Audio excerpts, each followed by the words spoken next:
Hello YouTube, Caleb from NatoCaloGaming here today with the Europa Universalis patch 1.16 content review.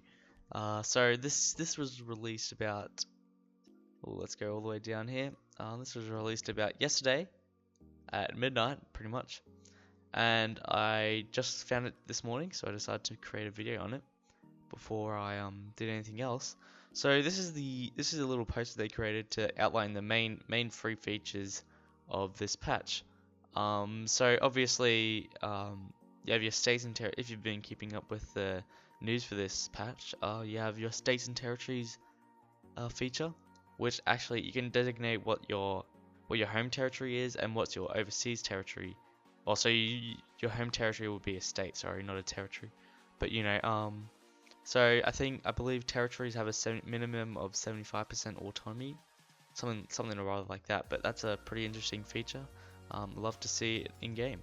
So we have 15 brand new achievements from Africa to Rome. I believe forming Rome is now an option, which is a very interesting idea, and I think I will try for that one day in my Iron Man saves. So now we have sailors for navies. So this works exactly like sailors work exactly like manpower. So when you create a navy, you also have to have like 1,000 sailors, I believe, or something for that. But it's very game changing, because for the whole history of the game you haven't had that, never had that. We also have corruption, which is another game changer. Root out the corruption and dirty politics inside your country and reap the rewards, or skimp on the expense to line your own coffers. Sorry, that was a pretty dark message, but corruption, I believe, affects like tax modifier, cost of development, just kind of inflates your country, just uncomfortably. So I'm not too sure about corruption. I'll have to figure out in game what it's about, but I'm not too sure what that's about. Also included new religion, spread fetishism and within and beyond. So that's a Central African religion. It's a Central African pagan religion. So that's interesting. I might even do an Iron Man game on, maybe even a Let's Play on Luba or Cuba. New map modes. Find the right juicy province to loot and tell at a glance all your vital states and. Okay, so obviously there's a loot map mode and a states and territories map mode. So that's interesting. Probably not as vital, but new national ideas. Great Lakes, Central African, Cuban, Libyan, Madagascar, and more. So these are all obviously referring to the new nations included into the patch.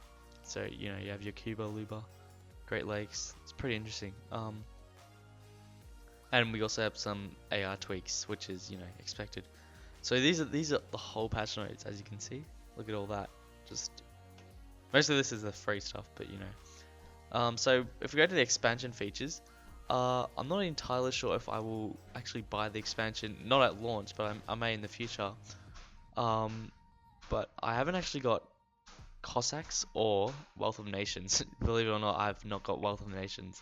So I was thinking when the sale comes, I could actually buy those two. Then later I can catch up with Mare Nostrum. I don't know, it just doesn't seem like a DLC that's aimed at me. I'm not really interested in it as much. But anyway, sorry. Bahrain nations, so Muslim nations that are in North Africa, I believe. And I don't know if that works with custom nations, but so like Tlemcen, Morocco, places like that, they can now raid for slaves with their ships. So I believe that just gives them a bunch of money. So it just loots a province basically. So that's interesting. Still Maps is a new spy action that lets you conduct a despicable act of thievery and discover all provinces your victim already had discovered in a region, as well as new diplomatic action to share maps. So pretty much you can steal or share maps now, which is an interesting feature. I don't know if I'd use that a lot. I guess if I had the DLC, I would have. I don't know. By the way, I'm just going through the things I found interesting that I found interesting. Throughout the feature. the update. Um, Unconditional surrender. So this is the new peace thing offer. Um, Forces your enemy to send a peace demand for up to 100 war score within 2 months, or call for peace will be gained at twice the normal rate. So it pretty much forces them to send a peace demand of 100 war score within 2 months, obviously, or else they'll get crazy war exhaustion. So that's, yeah, forces people to actually surrender. Um, oh yeah, so majorly reworked espionage. I saw about this in Quill18's Let's Play.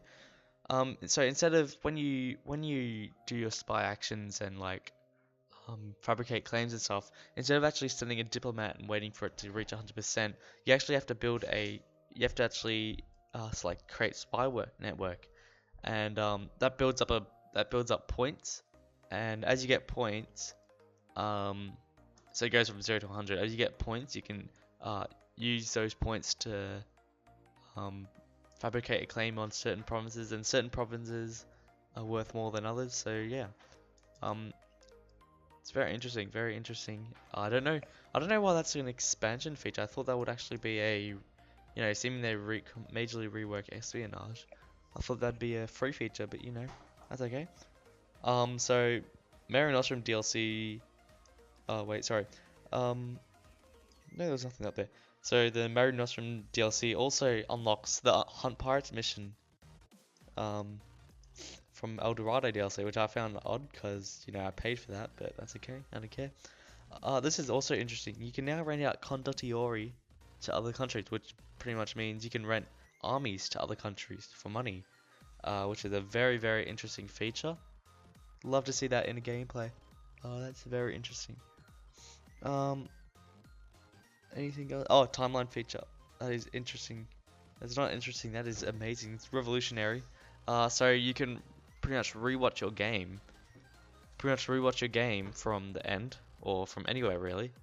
I wish I could just buy that DLC, that feature just off on its own, because that is actually so cool, and I would use it so much. And it's just gonna change how observer mode reacts.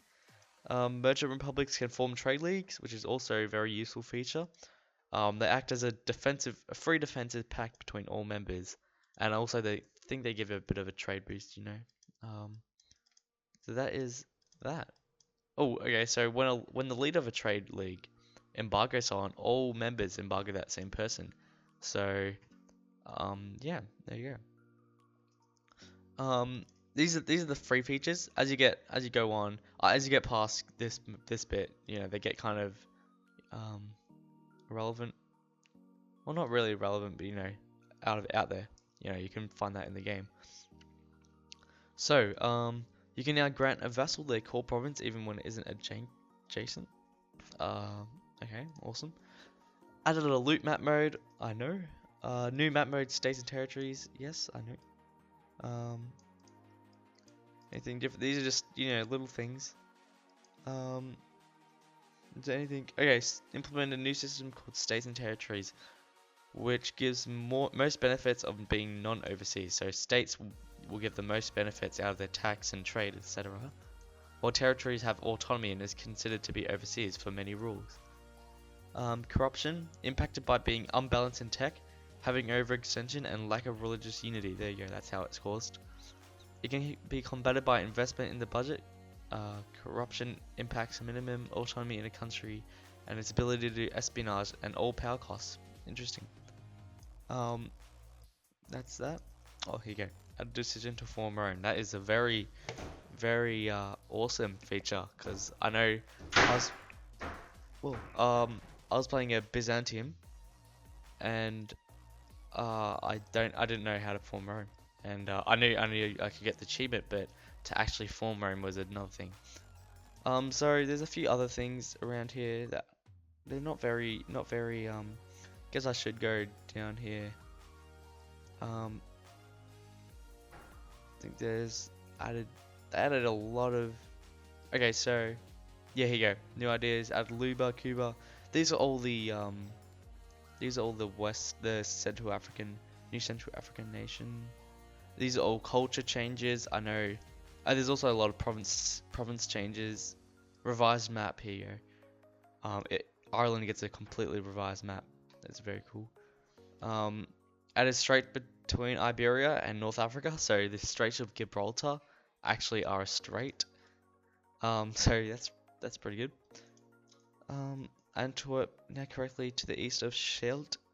Antwerp is actually controlled by Brabant now. So these are just the revised maps. Culture changes. So Scotland now has a Highlander culture, which isn't part of the British culture. Wales is now in the British group. Icelandic tag. Oh, also you're allowed to, if you're a nation confined to Iceland, you're actually now allowed to form Iceland. So anyway, oh, also, if you would like to play your 1.15 saves, unfortunately they're not compatible with the new patch, so you'll have to roll back your version. And yeah, that's pretty much it. So anyway, I hope you enjoyed this kind of TLDR video. I'll include the main features in the description.